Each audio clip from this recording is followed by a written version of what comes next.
The Galactic Council's Academy for Advanced Beings was, according to every brochure, recruitment holo, and pretentious welcome speech, the crown jewel of interstellar education. A place where the galaxy's brightest minds came together to forge the future of diplomacy, science, and peaceful coexistence. What they didn't mention in the brochures was that it was basically an overpriced daycare for species so fragile that a strong breeze could hospitalize them. Zara Knox discovered this on her first day when she accidentally caused a campus-wide medical emergency by sneezing too loudly. Apparently, the Vex'thar Student Council had never heard a human sneeze before, and assumed it was some kind of war cry. 3 students fainted, 2 called their homeworlds to report an imminent invasion, and 1 poor soul actually wet himself. Which, given that he was essentially a sentient houseplant, created a whole different kind of problem. Miss Knox, Dean Whisperwind had said in that tone adults use when they're trying very hard not to scream, "Perhaps you could warn us before making any sudden vocalizations." Zara had nodded politely while internally wondering if she'd accidentally enrolled in a comedy show instead of an academy. These were supposed to be the galaxy's advanced species? The Vex'thar couldn't handle sneezing. The crystal people looked like they'd shatter if you looked at them wrong. And don't even get her started on the Fluff Brigade. Apparently, the Korthani considered aggressive cuddling a viable military strategy. But the real prize was Vex'thar Crystallius Prime, a being who looked like someone had taught a chandelier to be pretentious. He was 7 feet of living crystal, complete with light refraction patterns that he claimed were ancient wisdom made manifest, but mostly looked like a disco ball having an existential crisis. Vex'thar had made his opinion of humans clear during orientation week when he delivered what he probably thought was a devastatingly intellectual speech about humanity's adorable attempts at civilization. The gist was that humans were cute, primitive little creatures who'd somehow bumbled their way to the stars, despite having all the sophistication of particularly violent hamsters. The human specimen, he'd said, gesturing at Zara like she was an exhibit, represents the galaxy's most fascinating case study in evolutionary failure. They somehow achieved space travel despite possessing brains barely larger than their oversized emotional responses. The other students had laughed. Zara had smiled and made a mental note. Now, 3 months later, the mandatory diplomatic conflict resolution exercise was approaching, and Vex'thar was practically vibrating with anticipation, which for a crystal being created an absolutely horrible noise like someone torturing a wind chime. "I do hope you've prepared yourself adequately, little human," he'd said that morning, his voice carrying that particular brand of condescension usually reserved for talking to houseplants. "The exercise requires significant intellectual capability." Zara had looked up from her breakfast real earth coffee that made half the cafeteria evacuate whenever she opened the thermos and smiled that particular smile that had made her high school debate team coach retire early. "Oh, I'm prepared," she'd said sweetly. "This should be fun." The way Vex'thar's crystal formation flickered suggested he'd missed the warning in her tone entirely. The diplomatic conflict resolution exercise was supposedly a fair and balanced simulation designed to test students' ability to handle complex interstellar crises. The key word being supposedly, because Vex'thar had spent the last week manipulating the scenario parameters with all the subtlety of a neon sign reading cheat. "The exercise is simple," Commander Throck explained to the assembled students.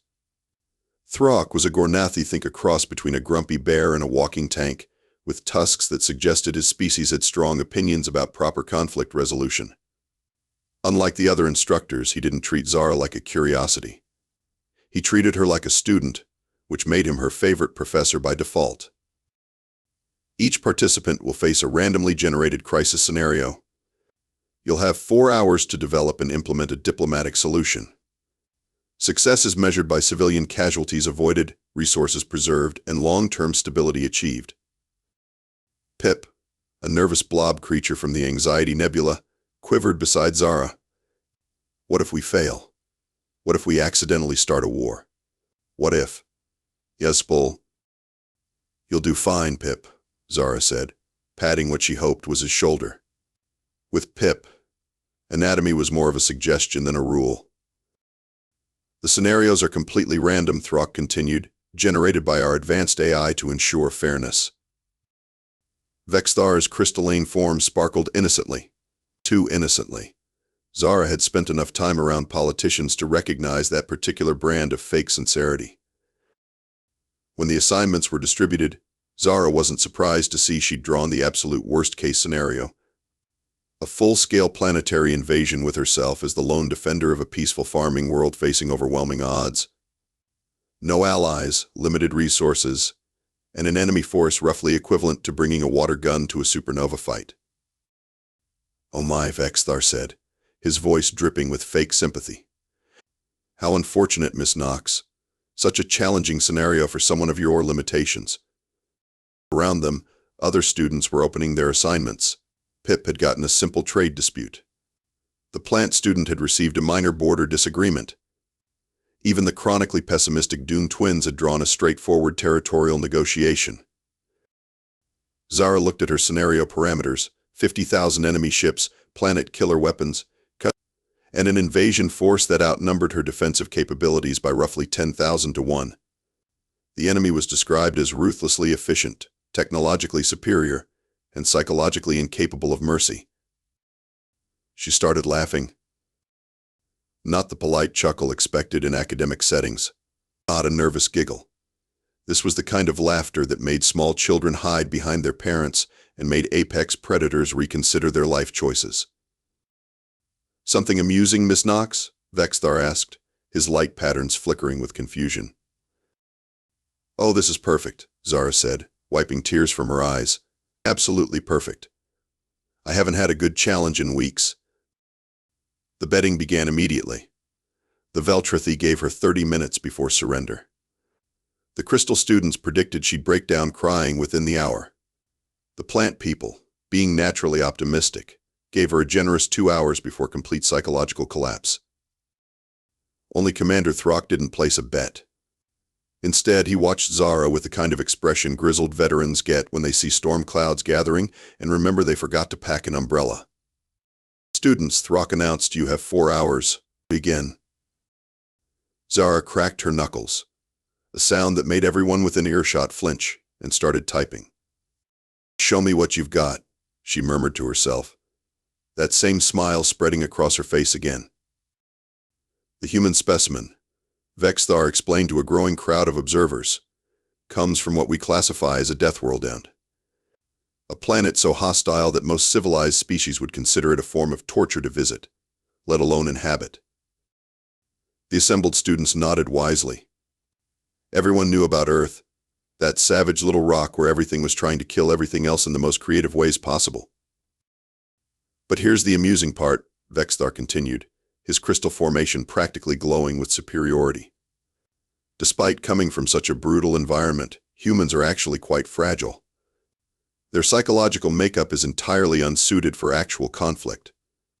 They're persistence hunters, you see, they just keep following their prey until it dies of exhaustion. It's actually rather pathetic." On the main display, the simulation had begun.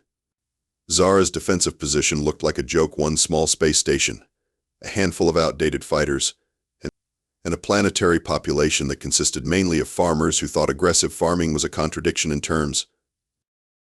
The invasion force was magnificent. Sleek black ships that blotted out the stars, weapons that could crack continents, and a reputation for leaving behind nothing but crystallized sand where civilizations used to be. "Observe," Vex'thar said smugly, how she immediately defaults to what humans call defensive positions. They're incapable of true tactical thinking, they simply hunker down and hope for rescue. Indeed, Zara seemed to be doing exactly that. Her forces were pulling back, abandoning outer system defenses, and concentrating around the planet itself. Textbook defensive strategy from a species too primitive to understand proper warfare. "The invasion force will simply overwhelm her through superior numbers and technology," Vex'thar continued. "Humans may have survived on their Deathworld, but that was against unintelligent predators. Against a truly advanced species, they're helpless." The other students watched with a mixture of pity and fascination. Pip was actually starting to root for Zara, which was sweet but ultimately pointless. The plant students were discussing how to console her after her inevitable defeat. Even the cynical Dune twins looked sympathetic. But Commander Throck was frowning at the display. Something was bothering him, though he couldn't quite identify what. "Her positioning is interesting," he muttered. "Interesting how?" asked one of the Veltrathi students. "She's not just retreating. She's hurting them." Vex'thar's laughter sounded like someone dropping a wind chime down a staircase.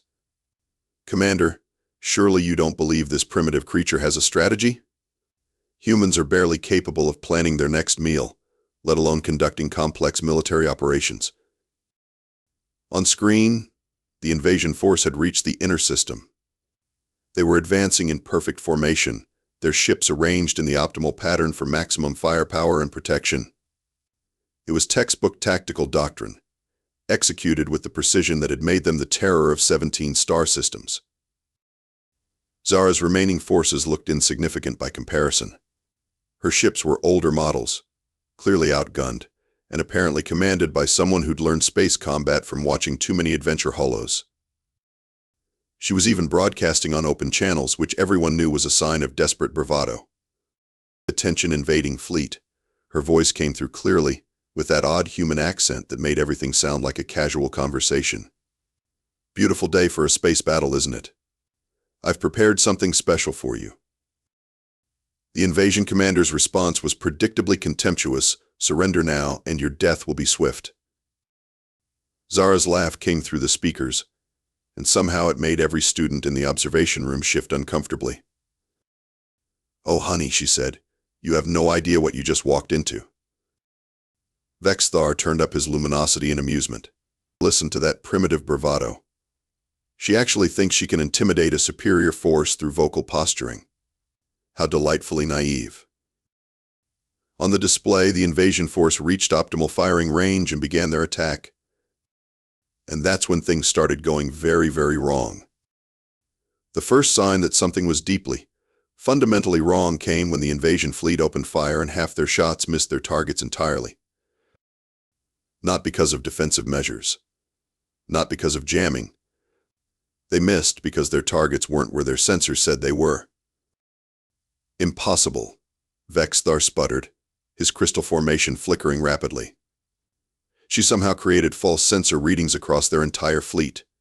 But that would require 17 separate hacking protocols operating simultaneously."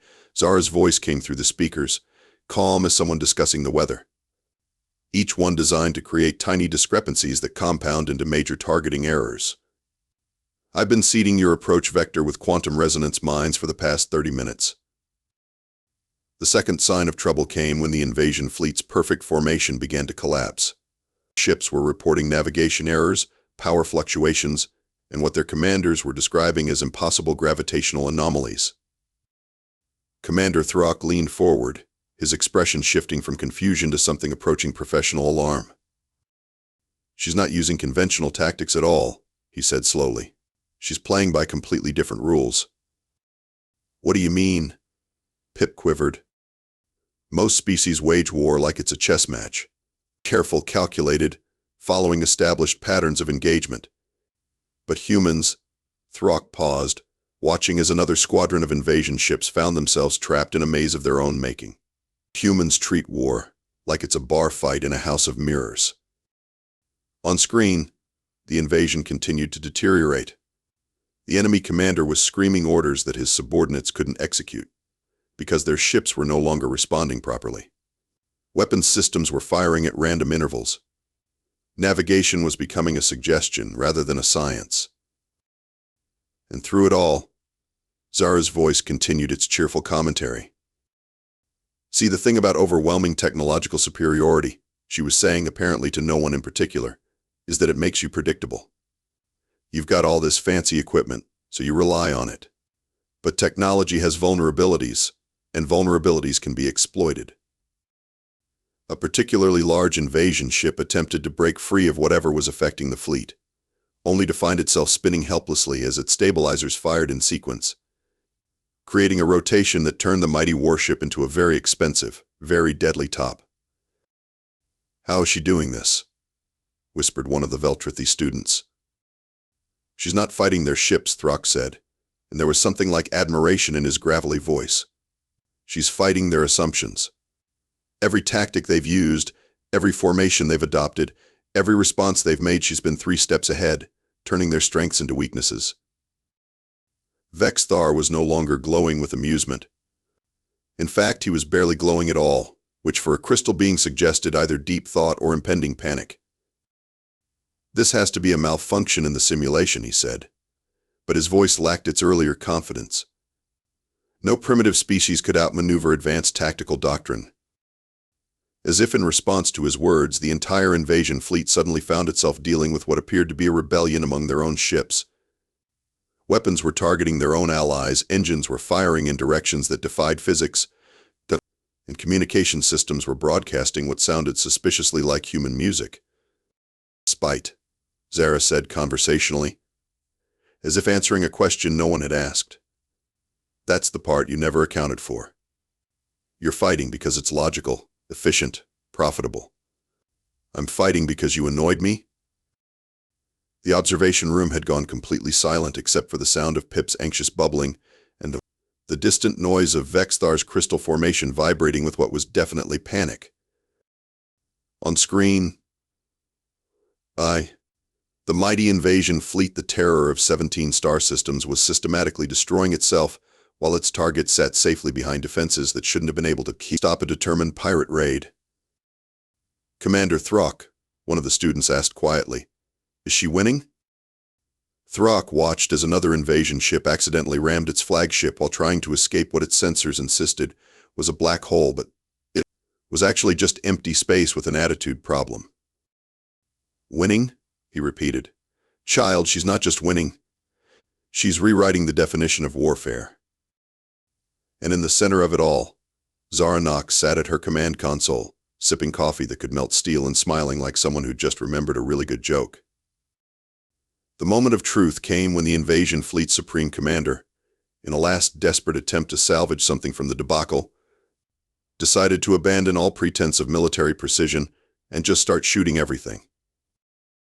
It was, the other students agreed later, like watching someone try to fight a hurricane by yelling at it. Full bombardment. The enemy commander screamed across all frequencies. "Destroy everything. If we can't have this system, no one can." Planet killer weapons powered up. Reality warping missiles locked onto their targets. The kind of weaponry that could crack moons and boil oceans began to charge. And Zara Knox laughed like a maniac. "Oh, you beautiful idiots," she said, her voice carrying across the communications array with the kind of joy usually reserved for children opening birthday presents. "You just gave me exactly what I needed." What happened next broke the simulation. Not metaphorically. The quantum processors running the exercise actually started smoking. Every planet killer weapon, every reality warper, every piece of extinction-level ordnance in the invasion fleet turned around and fired at the ships that had launched them. The enemy's own weapons became their executioners, and they did it with a kind of precision that suggested they were enjoying themselves. Impossible. Vex'thar shrieked, his crystal form flickering between 17 different colors of panic. "You can't just take control of enemy weapon systems. That's not how warfare works." "Says who?" Zara replied cheerfully. "You guys have been playing by the same rulebook for so long you forgot there might be other ways to do things." "Me?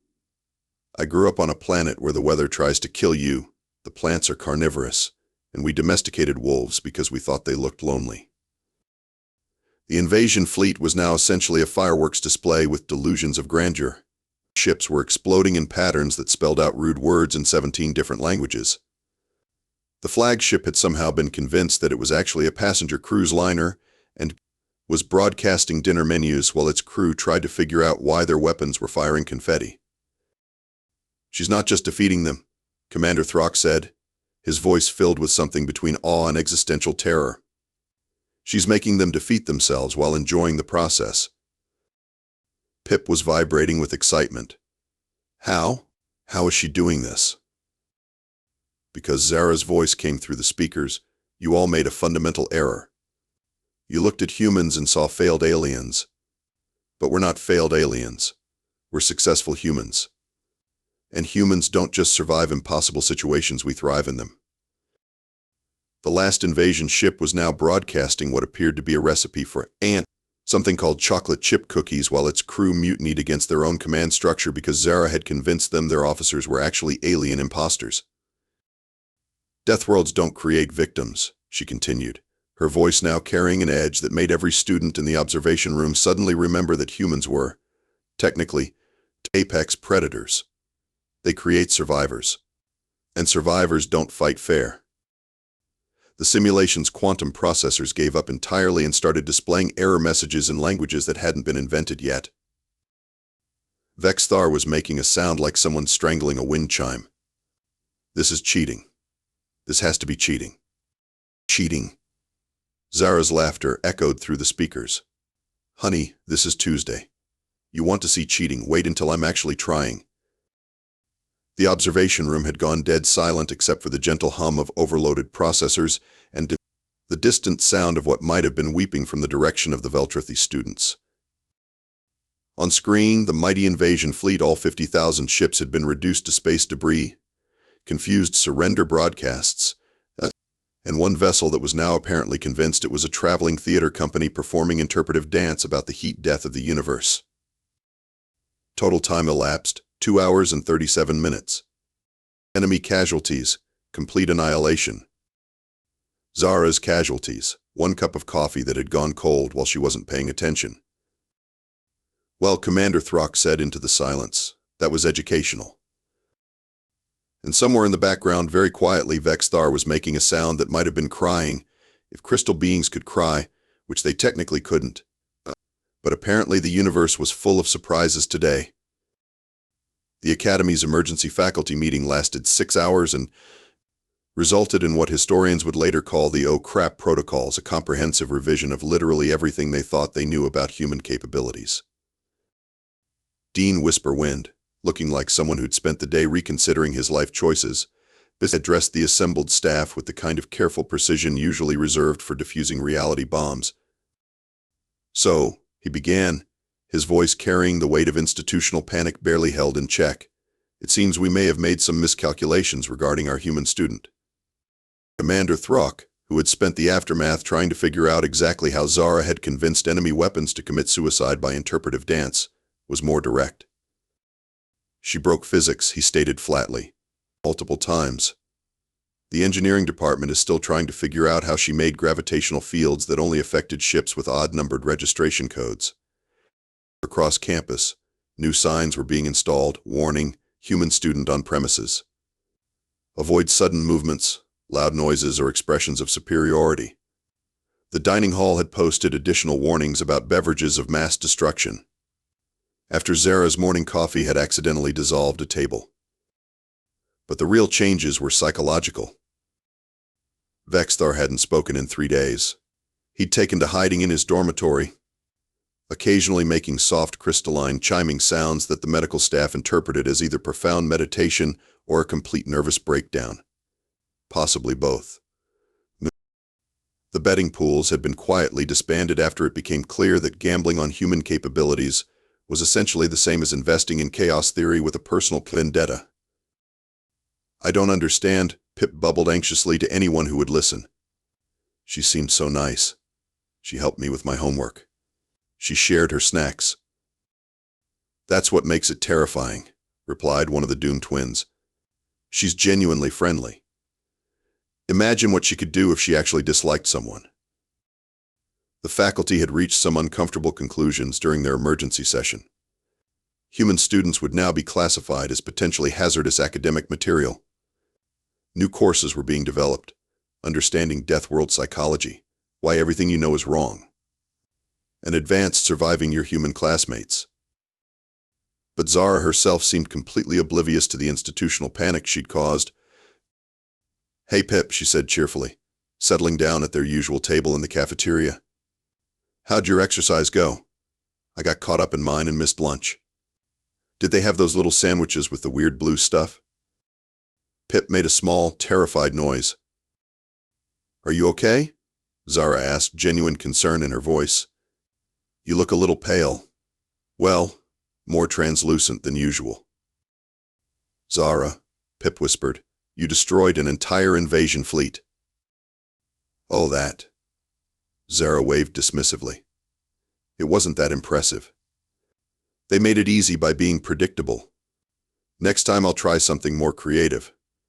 Commander Throck, who had been eavesdropping from a safe distance, choked on his drink. Next time? Pip squeaked. Well, yeah, this was just the preliminary exercise. Next month we have the advanced tactical assessment. I've been looking forward to that one. Apparently they're going to throw multiple crisis scenarios at us simultaneously. Zara's eyes lit up with the kind of enthusiasm that made nearby students quietly evacuate the area. I wonder if I can solve them all at once. Wouldn't that be fun? The sound of chairs scraping as students fled the cafeteria filled the air. Zara, Commander Throck said, approaching their table with the careful movements of someone who'd recently learned to respect apex predators, perhaps we should discuss your future curriculum. The faculty has some concerns about the advanced tactical assessment.